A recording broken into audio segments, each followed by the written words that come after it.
Broadcasting from the business capital of the world, this is the Podcast Business News Network. Yes, welcome back, everybody. The coach has returned. He is an amazing leadership coach, helps leaders, individuals, CEOs, C-suite executives move their life forward through leadership skills, tips, techniques, training, coaching. He's also a pilot and teaches flying. And interestingly, today, we're going to blend the two together to give you a real prime example of some of the principles involved in proper leadership coaching. Coachingforrelevance.com is his website. Randy Swaim is his name. He's back with us. Hey, Randy, how you doing? Great, doing great. It's always an honor to be with you guys.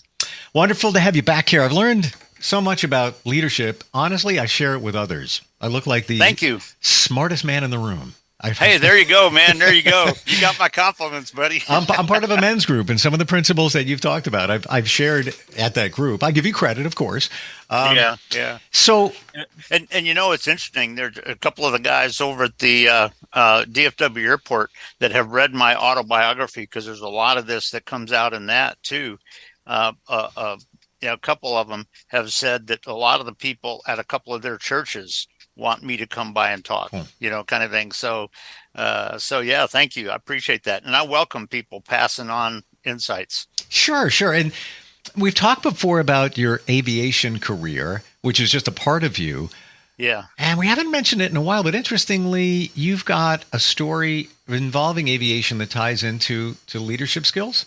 Yes, exactly, and I'll share that here right now. But it's interesting, because what I will tell the people before I start the story is this brings some insights of true decision making, true situational awareness, but also it brings some neuroscience aspects to it, because as I've said on the show a couple of times, with neuroscience, so many people in today's world just go back to the rote academic pictures that are all back in here in their cerebellum, where they don't have to think about nothing. But you know what? If that's what you're doing, your team's not getting any better. And you have to go to the processing ability of the frontal lobe in your brain, and you have to learn how you're going to get that developed in yourself and in your people. And I'll go ahead and kind of share the story on this. And I will say this, that as I train pilots and develop flight crews, one of the things I routinely tell them is the aspect that when you look at how a pilot in command captain can make decision making, kind of thing. If you think about it, a lot of people say that their decision making, they can choose to do anything they feel like they need to do. And to a certain extent, yeah, but not exactly that. Because if you look at the regulations, particularly in the federal regulations here in this country, the only thing that a pilot is allowed to do is to deviate from the rules of the road. Legally, they're not allowed to deviate from the flight manual or the checklist and things of that nature and all. But I tell people, is there a time when you may need to do that? And there is. And I'll kind of share this in this story. And this comes from an accident that unfortunately some people died in. And it was a small commuter airline airplane. This was about 30 years ago, I think it was, but I've always remembered it because it's central to what we're talking about today. And it was coming across, and it was still over the water off the east coast of Canada, and it was coming into a Canadian airport. And there came a time when they had, if I remember correctly, it was kind of an electrical sort of smoke and fumes and fire situation, which is bad news in an airplane. And what happened is the weather was pretty nice, and they actually could see the airport they were going to. But what they did is they started to go into this orbiting, flying circular stuff out over the water to go through and complete the checklist. Well, what happened was that they were out there long enough, because sometimes that can be a longer checklist. And when you look at those kind of situations in an airplane, they expand and get bad a lot quicker than most others. And one of the things that happened on this is that the airplane, as it was going around in one of the turns there, all of a sudden, everything in the airplane went black. All the electrics went out, and the airplane actually pitched over and crashed into the water. And basically everybody, and I don't remember how many people were on it or whatever, but everybody on the airplane died. And so the point that I kind of throw out this a little bit is this: there is a point in your decision making when you talk about the processing up here, and you're really choosing to make the right call. There is a point where you have to kind of step aside from just the rote, even the legal stuff, because are there times when it's legal to disobey the law? Yeah, but it's got to be an ethical call. And in that case, had they made the choice, seeing the airport they're going to go ahead and go straight to the airport and get it on the ground and get everybody out of it, that could have been the ethical call for that. And guess what? Ethics is not clear. It's not something where it's like it's always right.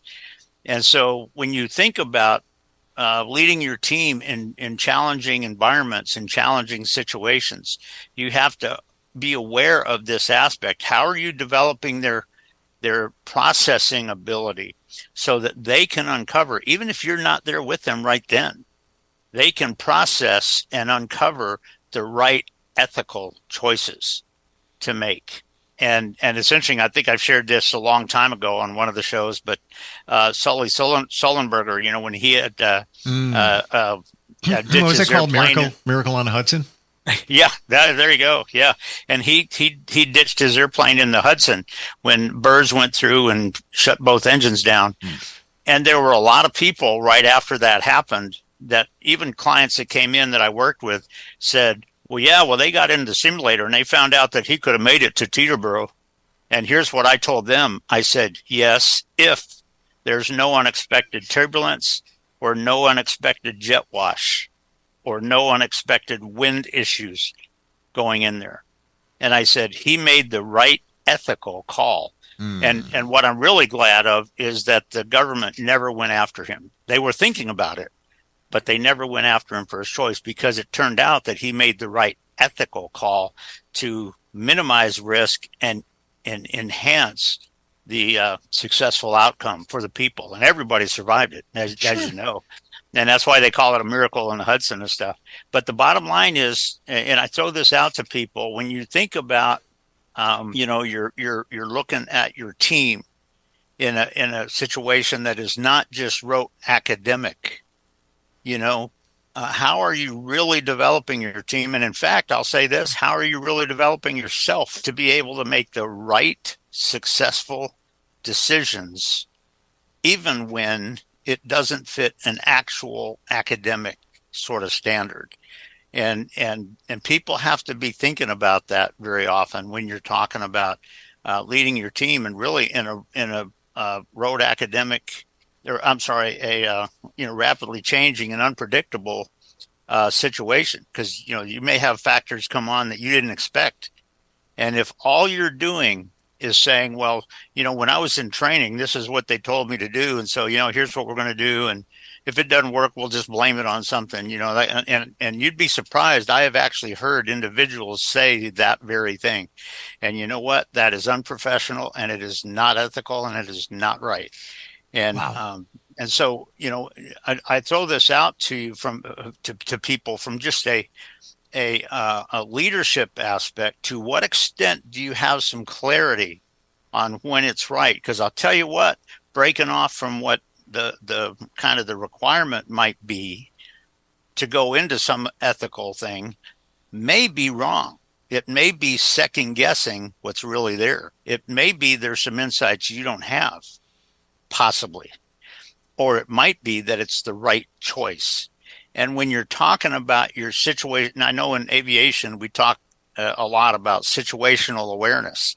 And you know what? When you're talking about your team and you leading your team, to what extent are you truly situationally aware of what's really going on? And to what extent does that situational awareness allow you to not make excuses and not just try to kind of, pat yourself on the back for the fact that you decided to do this, but that this was the right choice for the situation. And that is not something that happens just real quick and right immediately.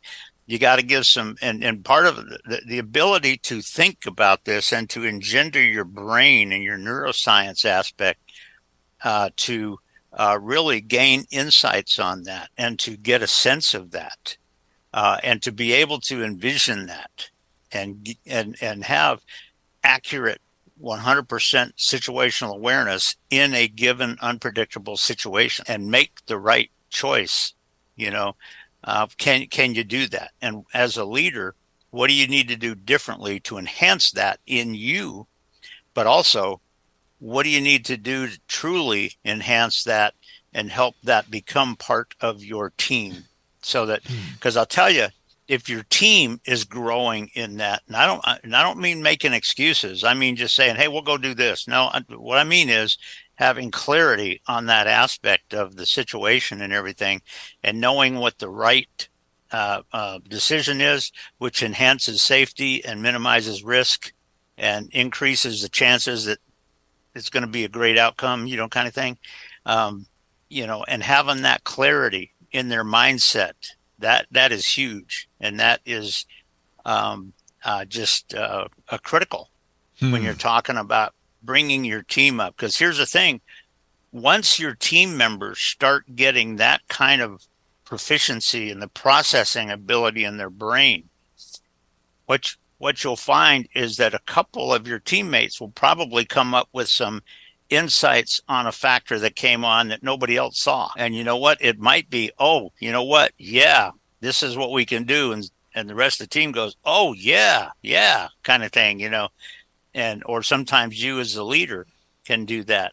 But when you're talking about that aspect of neuroscience and you're talking about that ethical decision making that is not clear and cut, but sometimes the decision you make may not be the best one for the situation, or it may be the absolute best one and the only one that's really going to guarantee safety in the situation, depending on what it is. And that's just some things that people need to think about. And when you're talking about leading your team in a rapidly changing and unpredictable environment, you got to kind of have some understanding on that and gain some insight in your mind. And that's for sure. When we use the word ethical, I'd love to get your exact definition, your feelings on that. Yeah, let's go there. Well, you know what?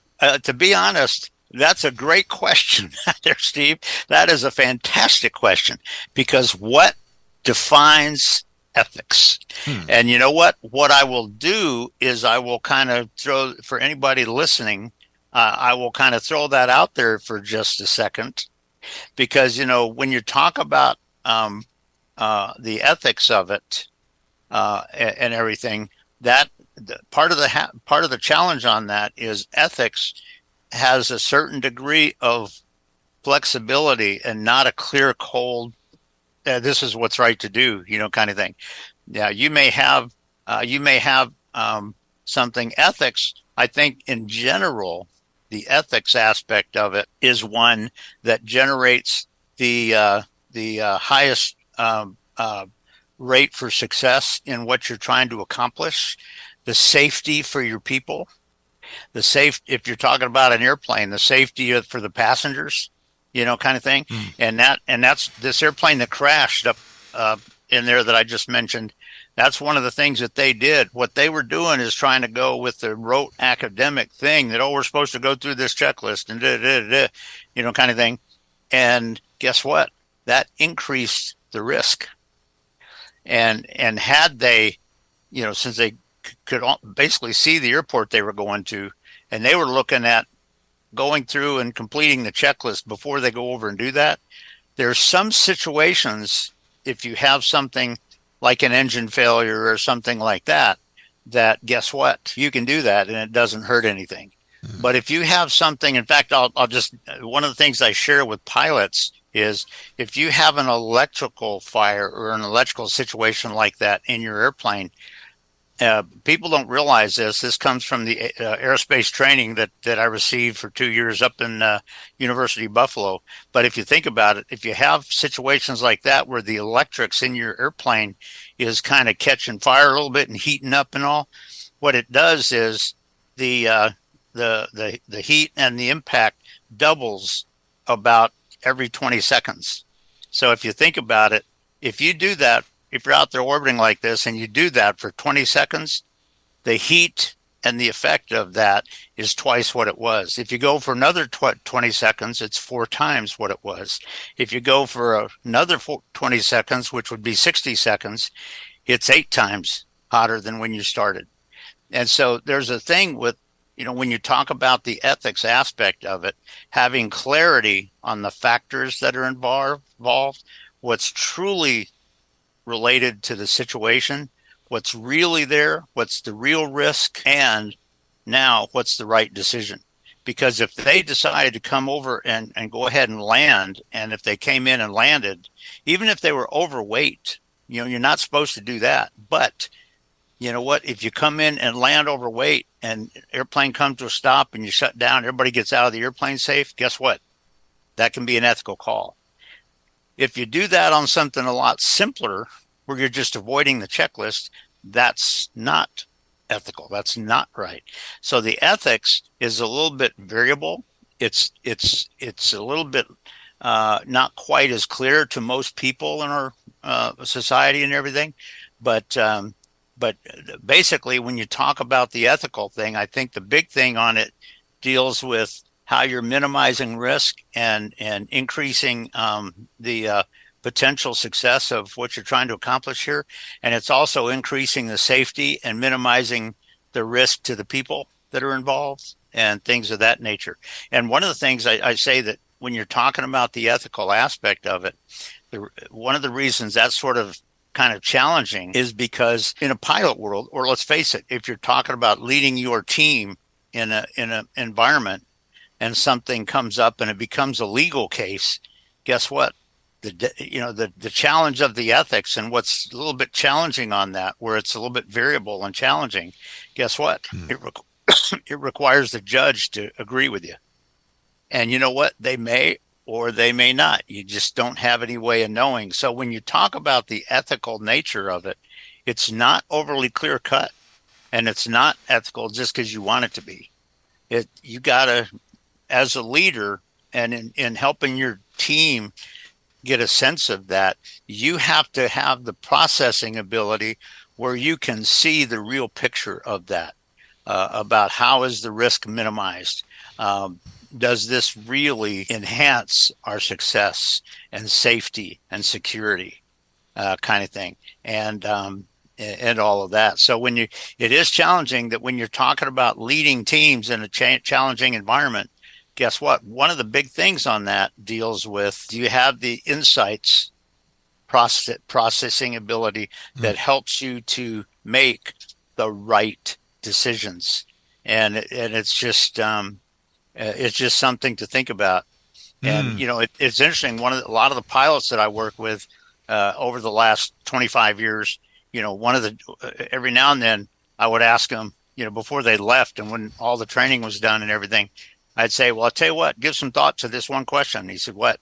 And I said, if something completely comes on scene that you did not expect in 3 months down the road, what do you think it might be like? And what do you think it's going to affect your thinking, kind of thing? And I just get them sort of pondering that, because a lot of that processing ability and that ability to sense, to process, to clearly see, and all of that, a lot of that can, needs to be developed as you go. And so that you can see those factors earlier as they come on scene and you can make the right decision.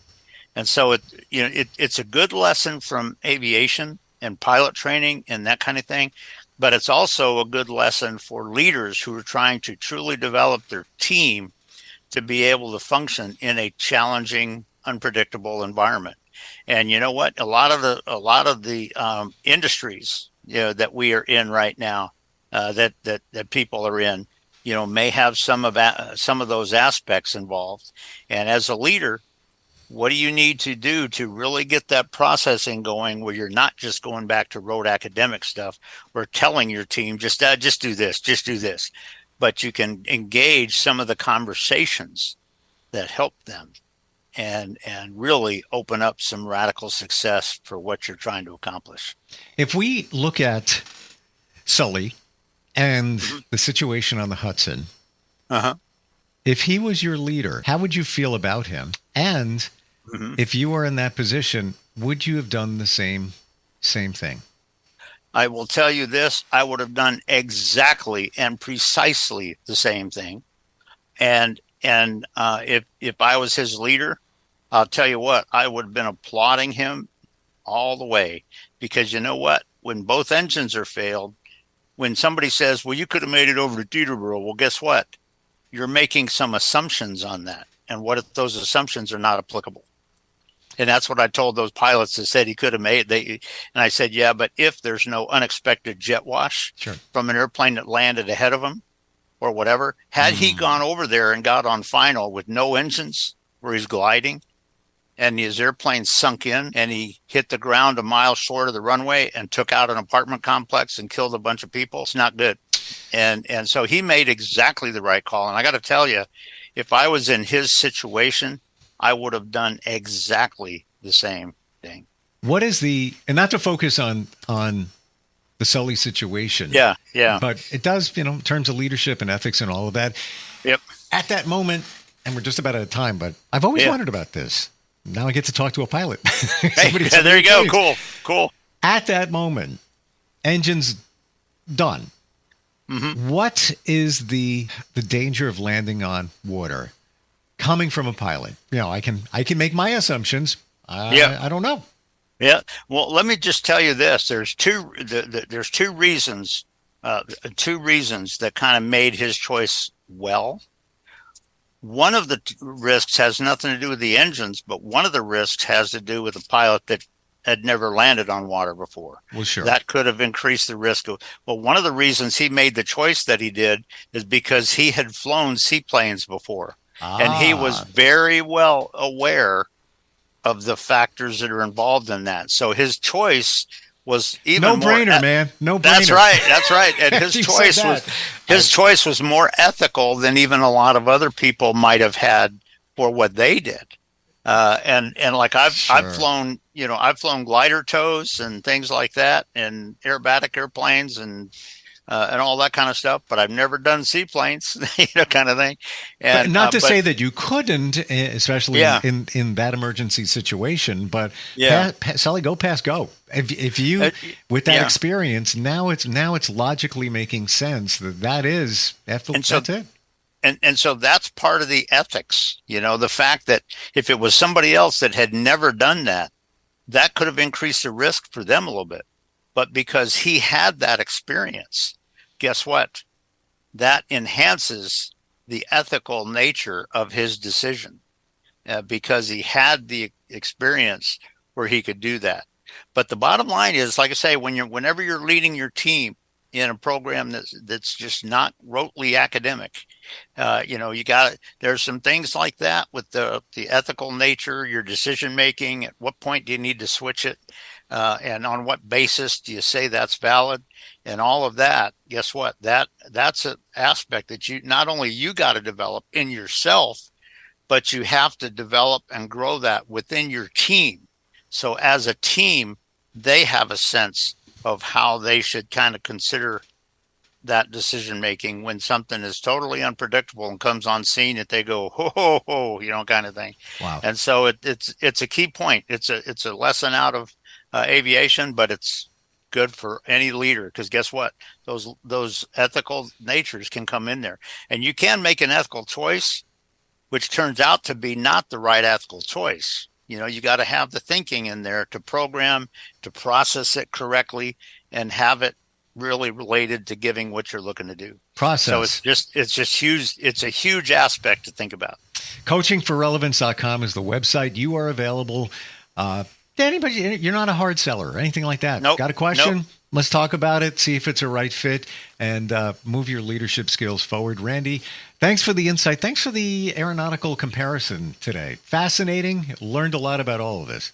Cool. We'll try to add some more going forward. Awesome. All right. We'll catch up soon. We'll be right back. Take care, man. Thank you.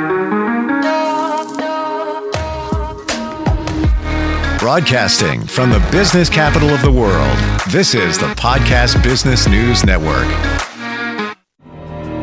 For nearly 2,000 severely injured veterans, everyday life has become filled with barriers. Day-to-day simple tasks can become pretty daunting. I have to carry my chair up 2 flights of steps or have somebody do it for me. What scares me the most is just the falling. When I'm struggling with my house, I think, to have that one great barrier just knocked down, it's crucial. Home for Our Troops is a wonderful nonprofit that builds a mortgage-free, fully adaptive, handicap-accessible house. And there's no catch. It'll be our very first home that we've ever owned. This is a game changer. This is where your life begins again. We need you to join us in completing this important mission. Please visit hfotusa.org and help build homes and rebuild lives. Because of you, everything's going to be okay.